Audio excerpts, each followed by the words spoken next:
Pag tinod-anay mo, sincero lang mo sa inyong ipangbuhat. Kung sa man inyong ipangbuhat karon mga students, magdoon. Diba? You are sincere in your studies. No? Dili lang nang magbuhat mo sa inyong homework, chat GPT lang ninyo, para masabit tayo. No? Kung sa may pasabot, basta sincero mo sa inyong assignment. Nakasabot, kung nakatuhon din mo sa inyong assignment, that will help you a long way. That will help you down the line. Kaya kanang inyong matunan karon, believe me when I say it. No?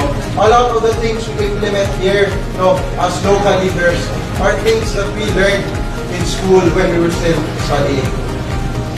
So what I want to leave with you, student leaders, no, to emphasize the core values as a Pinoy. Be honest, be sincere, not just in your obligations, no, not just to your commitment.